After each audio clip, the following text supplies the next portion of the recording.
Classic. What awaits us in Game 2? And much better pace by the Thunder. SGA! Oh my goodness! Stephon Castle! The highest level of basketball you can find. Wemby feeling it. The MVP says, I got it. SGA is on a roll right now. The guys brought it tonight. We brought the energy from the jump. Now we got to go on the road against a really good team and go get one. Hello, everyone. Welcome to First Take. What is it, Thursday? Oh, we're almost to the end of the week. Shea Cornette here with you. That is Kendrick Perkins. Michael Wilbon also in studio with us. And good morning to you, Stephen A. Good morning, good morning, little Red Robin Hood. How you doing? How's everything going, Shay? Let me get to my morning, my Banana boys. Peel. Good to see you too. There we go. That's right. Come on right back with me, because we both looking good. They don't want to admit it, but we both looking good. I just want to say that even though this Southern California sunshine is absolutely marvelous, when I see my big little bro in studio and the Godfather together, it does touch me in a way that makes me say, damn, I'm supposed to be in New York right now. What's up, fellas? It's good to see y'all, man. It touches him, but he's 3,000 miles away. Listen. You know what, Shay, you know what bothers me about Wilbon?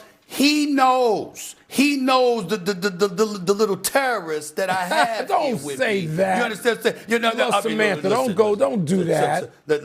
Listen. Y'all love Samantha. I love her too, but damn it, I didn't expect to be bossed around by somebody that ain't even 20 years old yet. This girl runs my life. You understand? Her and her little sister. That's what it is. And Perk knows. I love every minute of it, because she's giving you what you give to everybody else. Amen. I love it. Amen. Thank you. At least she's old. Let's talk sports. At least she's old. My 3-year-old's already doing it. All right, let's go to the NBA last night. The Thunder edged out the Spurs in the Western Conference Finals, winning 122-113. This year's MVP sure looked like it, leading the way with 30 points and 9 dimes. The Thunder's bench went from single digits to 57 points last night, and Isaiah Hartenstein did a good job limiting Victor Wembanyama, especially in the paint. Now the series shifts to San Antonio with the series tied up at a game apiece. Who are we more confident in now after 2 games? Perk, the Thunder, or the Spurs? I got to go with the Spurs. And reason being is because we don't know what the status is of Jalen Williams, J-Dub. And playing in that organization, I know how that medical staff operates. Donnie Strack, hell of a guy, great at his job. They're not going to rush him back, right? And they shouldn't, right? This has been, a lingering injury, and he can't continue to play on it, in my opinion. But when I look at the OKC Thunder, I know Alex Caruso is playing well. A.J. Mitchell, he's had his moments this postseason. But Chet Holmgren has been a big disappointment for me. He's been a big disappointment all across the board. One, defensively, I called him out time and time again for not, taking it personal with the one-on-one matchup with Wemby and guarding him defensively. But on the offensive end, I can't trust him anymore to be a certified Robin. He's not giving me enough and giving the Oklahoma City Thunder enough offensively. To me, he's not even looking to score. He finished the game last night with 10 points. We're talking about a guy that was a first-time All-Star this year. We're talking about Chet Holmgren that, when we talk about the, top 10 bigs in the league, we put him in that conversation. We don't expect him to have a drop-off like we've seen with Jalen Duren, but to keep it real, his numbers are similar in this series. And so we know that role players play better at home. But you're going on the road, and you need your young stars to be stars on the road. Do I trust SGA? Yes. Chet Holmgren, I have a whole lot of doubt in. I don't know. I don't believe that he's going to rise to the occasion. I'm still riding it through with OKC at 7, but I have more confidence in the Spurs and their supporting cast outside of Wemby than I do in OKC, especially with the series being tied 1-1.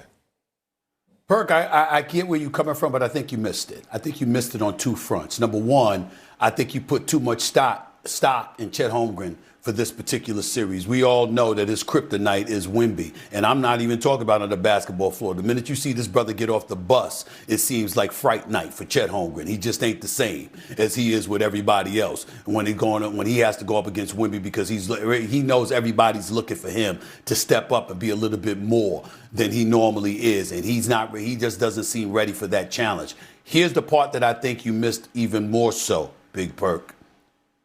De'Aaron Fox being out is a devastating blow to the San Antonio Spurs, particularly when you consider the fact that now Dylan Harper has gotten hurt. Because Stephon Castle, who we all love, see, that's the ankle injury right there that De'Aaron Fox suffered against Minnesota, that high ankle sprain. That is not easy to come back from by any stretch of the imagination. So we don't know if or when he will be back. We hope he will be back in this series. But listen, De'Aaron Fox is such a dog. He's such a rough rider. I have to believe him being out these first 2 games, he's got to really, really, really be hurting and can't go for him not to go. There's no way that brother that I saw in the playoffs in that epic first round series against the Golden State Warriors a few years back wouldn't be in a series like this. The brother's made for it, and for him not to be able to go, that says something to me. Dylan Harper going down after having 24, 11, and 7 in game 1, going down, that says something to me. And Stephon Castle having the ball in his hands. 20 turnovers in the first 2 games, 11 in game 1, 9 in game 2. The brother's a stud. He's a rough rider, but he's basically playing out of position because he's not a natural point guard. San Antonio is hampered in that regard. Against normal teams, it wouldn't be that big, Wilbon, Big Perk. But against Oklahoma City, my Lord, it's like octopuses out there. Everybody got 8 arms. They're just constantly swapping for the ball, creating turnovers.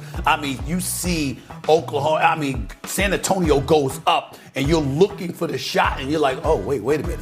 No, they're going the other way because these brothers, their hands are so elite, and they wreak such havoc. I think the guard situation from an injury perspective to the San Antonio Spurs obviously helps Oklahoma City immensely. J-Dub being out could be a devastating blow, but damn, it's Wallace, it's McCain, it's Mitchell, it's Shea, they have so many damn guards. It's like, you're like, who's coming off the bench next? This is what Isaiah Joe, let me not forget him. You got so many people that Oklahoma City can throw at you. The one place where you don't need to have problems is at the guard spot. And that's what San Antonio has right now due to injury. And that's why I say OKC is the team that I'm more confident in right now. Yeah, I'd like to be able to start by disagreeing with Stephen A. this morning. Perk, that would give me some pleasure. No, I agree right down the line. The thing I wrote down is Harper and Fox. I don't know that San Antonio can survive that loss. We don't know exactly what Dylan Harper's situation is yet, but De'Aaron Fox with a high ankle sprain, I agree. If he could play, he'd be out there. And just looking at OKC on the other hand, with Caruso, McCain, Mitchell, and Wallace, those guys played last night 25, 25, 28, and 24 minutes. They're not reserves. They've been starting games all year. They've been playing heavy minutes all year. So OKC doesn't have to go through any adjustments with those guys. And I know, no, you don't want to lose J-Dub, but Oklahoma City is much more prepared to play beyond J-Dub than I think San Antonio is to play beyond Harper and Fox if those guys, Perk, aren't in the lineup. Well, look, I strongly believe that if the Spurs were down 0-1 going into game 2, I think we would have saw De'Aaron Fox on the floor, to be honest with you. You think last night was more of a precaution? I think it was one of them was like we did what we were supposed to do. We stole game 1, and then now all of a sudden, hey, listen, we going to give you extended rest, sit out game 2, and be prepared for game 3. I wouldn't be surprised if we see De'Aaron Fox on the floor for game 3. You know what I mean? They're going to need him because they do not need Castle. As great as he is and is going to be, having to handle the ball out of position like that with 20 turnovers, Vassell is, to me, better equipped to be in that role, right? And he played heavy minutes last night, too. So, Perk, they're going to need Fox. I hope you're right. Well, In these first two games, Thunder have outscored San Antonio 55-27 off turnovers. All right, so we see the advantage there. They've outscored them by nearly 30 points. What I'm saying to you is this. Of course, we can change our tune if Game 3 shows up and De'Aaron Fox is on the court. Right. But until he's on the court, he ain't on the court. Right. And unless I see him on the court, my confidence has waned. Now, if he shows up in Game 3, we having a different discussion to this question. But until then, I can't say that San Antonio has the edge where guard play is so pivotal in this series because of Oklahoma City's, piranha-style defense where they're all over you. I can't sit up there and look at San Antonio and say, you know what, there's not cause to pause and to be very, very concerned about their guard situation right now. If I'm De'Aaron Fox, I'm aching to get in there just to get in there because I'm a high-end competitor. But my God, is he needed, especially with Dylan Harper going down like he did last night. You need De'Aaron Fox more than ever in order to win this series. So Dylan Harper's going to have an MRI today. We'll learn more about him going forward. You hate to, who wants injuries to be the story with this kind of series going on? They've been too big a story already in the playoffs. And it's just so unfortunate. Also, A.J. Mitchell looked like he was kind of rubbing his quad at the end of the game. That made me a little bit nervous. So we'll see how that develops. Yeah. But let's go back to something that you brought up, Perk, in terms of Chet Holmgren. Yesterday, he was guarded by Isaiah Hartenstein. They did that switch, right? And how did we think it resulted? We saw Wemby not get as many points in the paint, was limited a little bit more. Did you like the switch of having Hartenstein on? My thing is on Wemby, right? On Wemby, I'm sorry. My thing is why did it take for you to go down one game? And it makes me think and realize the power of Wemby. Dagnall adjusted before the series even started. You have three of the most elite bigs, every one of your bigs, from Isaiah Hartenstein to Chet Holmgren to even Jalen Williams. But you started the series in game one already throwing out a different type of game plan instead of trusting that your bigs can get it done. You know what they did last night? They touched them up.